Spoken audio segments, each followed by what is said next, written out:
Hello students, आज हम फिर से एक नए फंक्शन को पढ़ने जा रहे हैं और इस हमारे नए फंक्शन का नाम है एक्सपोनेंशियल फंक्शन। एक्सपोनेंशियल फंक्शन की रिक्वायरमेंट आपको मैथमेटिक्स में, फिजिक्स में और फिजिकल केमिस्ट्री के न्यूमेरिकल्स करने के दौरान पड़ती है। तो एक्सपोनेंशियल फंक्शन होता क्या है, सबसे पहले हम ये देखते हैं। तो कोई भी एक ऐसा फंक्शन जो हमारा F X is equal to B to the power X form में हो, वो एक्सपोनेंशियल फंक्शन कहलाता है। यहां पर अगर हम B to the power X की बात करें तो बी जो है वो कहलाता है बेस और एक्स जो है वो यहां पर होता है एक्सपोनेंट, जिसको कि हम पावर भी कह देते हैं।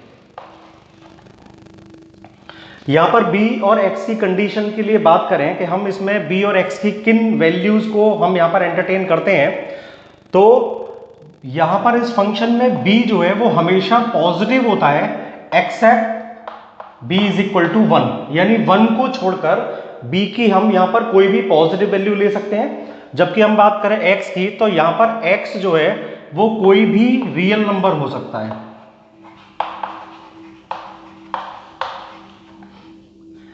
पर्टिकुलरली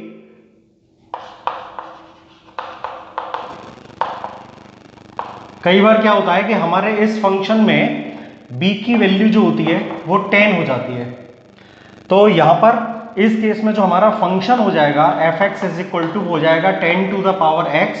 और अब ये जो फंक्शन है इसको हम जानते हैं कॉमन एक्सपोनेंशियल फंक्शन के नाम से। This is known as common exponential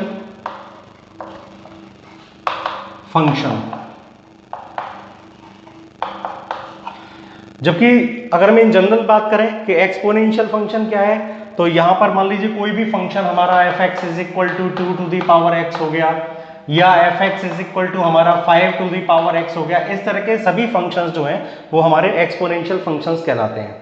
ये एक केस है जिसमें b की वैल्यू 10 होने पर ये function F X is equal to 10 to the power X की फॉर्म में आ जाएगा और इसको कहा जाएगा कॉमन एक्सपोनेंशियल फंक्शन। इसके अलावा एक केस ये भी अराइज होता है कि जब हम b की वैल्यू को e ले लेते हैं। यहां पर मैं e की बात करूं, e क्या होता है, तो e यहां पर एक न्यूमेरिकल कांस्टेंट होता है। It's a numerical constant here.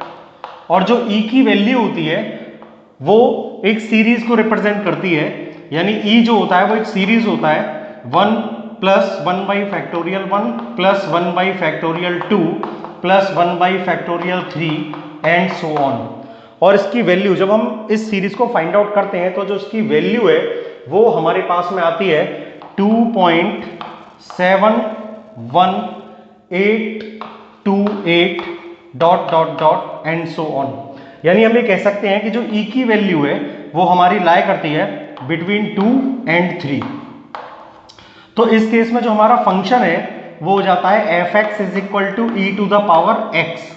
और इस केस में जब ये function F X equal to E to the power X हो जाएगा तो ये कहा जाता है हमारा natural exponential function. Now this is known as natural exponential function.